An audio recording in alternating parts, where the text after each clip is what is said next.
in our culture about fat and health.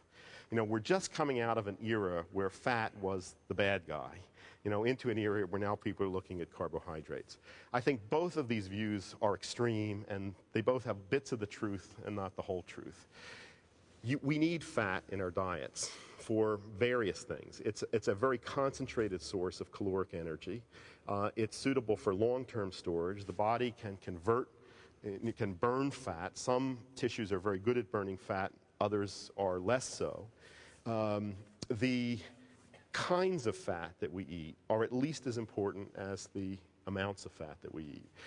During the era of anti-fat that we've just come out of, the view that was being put out there by the medical profession and many experts was that the percent of fat that people ate was the major determinant of health and longevity, and that the lower you could get that percentage of fat, the better off you were.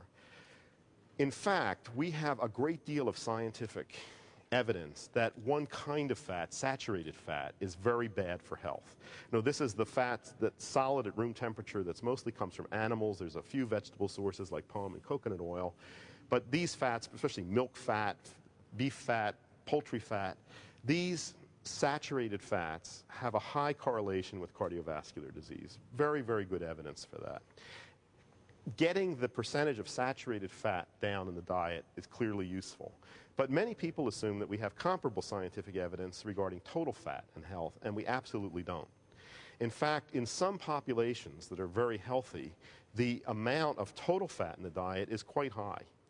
You know, you've heard a lot about the Mediterranean diet. I'm going to talk to you a little bit later. One area that's been intensively studied is the island of Crete. Cretans, that's Cretans with an A, eat diets that are about 40% fat by calories. That's right up there or above Americans, and have very low rates of cardiovascular disease and cancer. You know, that must be very upsetting to the anti-fat camp. In addition, there have been some quite remarkable findings that have come out of recent studies. For example, a recent finding in the Harvard Nurses Study, which is one of the biggest longitudinal studies of large populations, was that women who ate mayonnaise and salad dressings frequently had better cardiovascular health than women who didn't.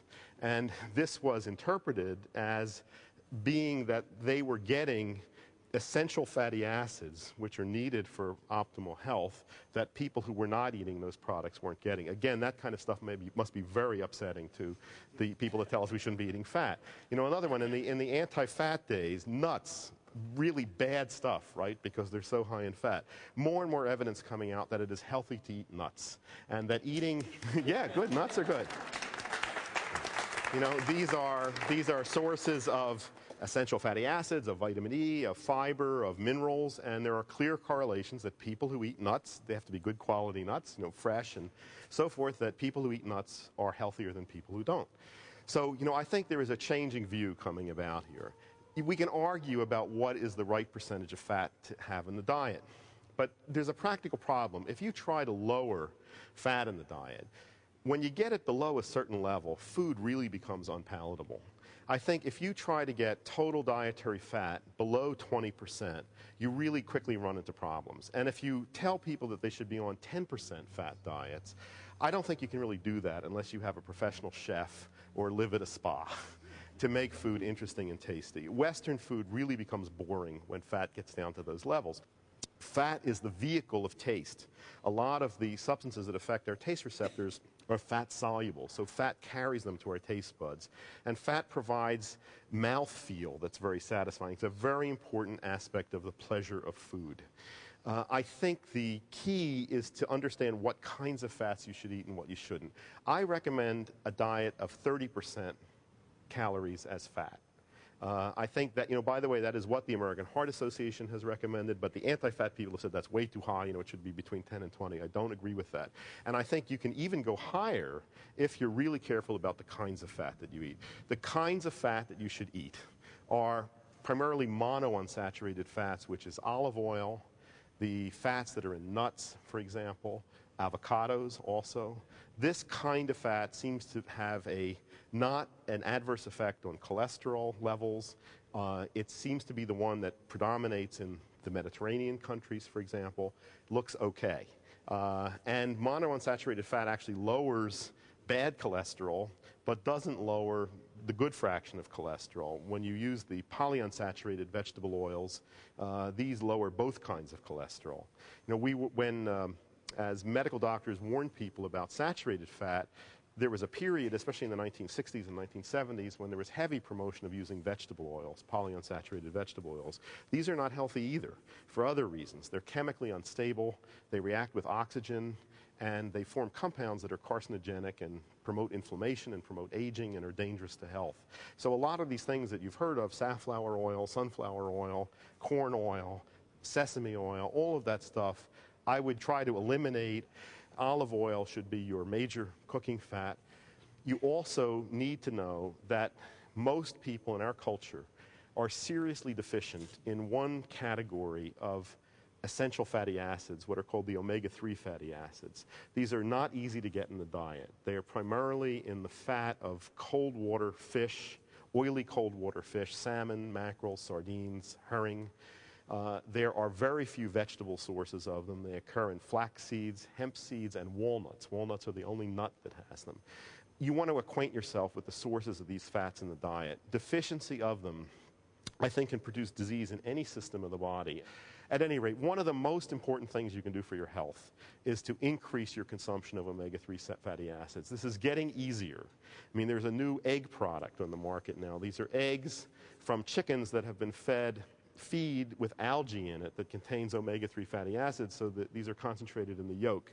And these eggs are now widely available. I think, by the way, eggs have gotten a bad rap over the years. You know,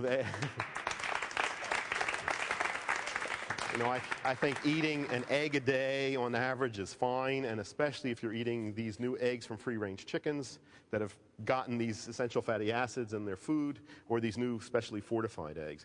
But they're called high omega-3 eggs, fortified eggs. You'll see them in all stores now. But you really want to acquaint yourself with dietary sources of these essential fatty acids and increase consumption of them. Okay, finally, I want to talk to you about protein. The particular structure of protein makes possible the elasticity of our skin, the contractility of muscles. Proteins are also enzymes which catalyze all chemical reactions, such as the burning of glucose. Proteins also constitute receptors, which are the molecules that receive information, through which information is transmitted throughout the body. These have very important functions. I think there is, again, a tremendous amount of confusion about how much protein people should eat, what kind of protein is the best protein. Now, on these anti-carbohydrate diets that are popular today, most people are eating enormous amounts of protein. That is not necessarily healthy. The problem is that if you take in more protein than the body needs to build and repair tissue or to make enzymes or receptors, it's going to burn the excess as fuel. And protein is not an ideal fuel. Here's why. First of all, these very complicated molecules take more work to disassemble and burn. So the efficiency of protein as a fuel is not nearly as great as that of fat and carbohydrate. But I think more important, protein is not a clean burning fuel.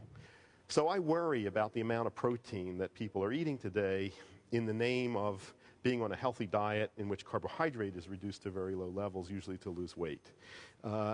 I would recommend about 10 to 20% of calories as protein.